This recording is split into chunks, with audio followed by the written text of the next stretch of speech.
നമ്മുടെ ഭൂമിയിൽ അജ്ഞാതമായ ചില സംഭവങ്ങൾ നമ്മളെ അമ്പരപ്പിക്കുന്നു. ഇതുപോലെ ഒരു സംഭവം 1954 ജപ്പാനിൽ ടോക്കിയോയിലെ ഹനേദ വിമാനത്താവളത്തിൽ സംഭവിച്ചു.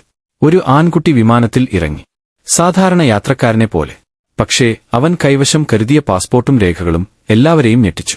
അവന്റെ പാസ്പോർട്ടിലെ രാജ്യം തൗറഡ്. ആരാണ് ഈ തൗറഡ്? ഏത് ഭൂഖണ്ഡത്തിലാണ് അത്?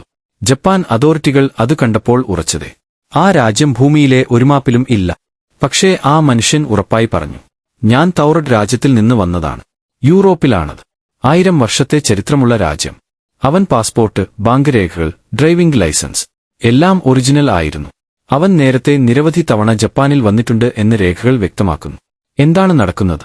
തീർച്ചപ്പെടുത്താനായി അതോറിറ്റികൾ അവനെ ഒരാളും കാണാത്ത ഹോട്ടൽ റൂമിൽ കാത്തിരിക്കാൻ പറഞ്ഞു. പിന്നീട് അതായിരുന്നു സർപ്രൈസ്. അടുത്ത ദിവസം ആ മനുഷ്യൻ കാണാതായി. മുറിയുടെ വാതിലുകൾ അടഞ്ഞിരിക്കുന്നു. ജനാല തുറന്നിട്ടില്ല. പോലീസും സുരക്ഷാ ഉദ്യോഗസ്ഥരും ഞെട്ടി. അവന്റെ എല്ലാ രേഖകളും നഷ്ടമായിരുന്നു. ഒരു കുഴപ്പത്തിലും തെളിവില്ലാതെ ആ വ്യക്തി മാറ്റമായി. ആ വ്യക്തി ടൈം ട്രാവലറായിരുന്നു, അല്ലെങ്കിൽ ഒരു പാരലൽ യൂണിവേഴ്സിൽ നിന്നുള്ള സന്ദർശകനോ? ഇത് സർക്കാർ മറച്ചുവച്ച രഹസ്യമാണോ? ഇന്നുവരെ ആ മനുഷ്യൻ ആരാണ് എന്നും തൗറഡ് എവിടെയാണ് എന്നും ആരും കണ്ടെത്തിയിട്ടില്ല. ഈ വിചിത്രമായ സംഭവത്തെക്കുറിച്ച് നിങ്ങൾക്ക് എന്താണ് അഭിപ്രായം? അവൻ റിയൽ ടൈം ട്രാവലറാണോ, അല്ലെങ്കിൽ നമ്മൾ അറിഞ്ഞുകൂടെ ഉള്ള ലോകത്തിനു പുറത്തുള്ളവനോ? അവസാനം പറയേണ്ടത് ഒന്ന് മാത്രം: ഇതൊക്കെ നമ്മൾ അറിയാത്തതിന്റെ ഭാഗം മാത്രമാണ്. ഇതുപോലുള്ള അത്ഭുതങ്ങളിലേക്കുള്ള യാത്ര തുടരാൻ ഷാഡോ മിസ്റ്ററി ചാനൽ സബ്സ്ക്രൈബ് ചെയ്യൂ.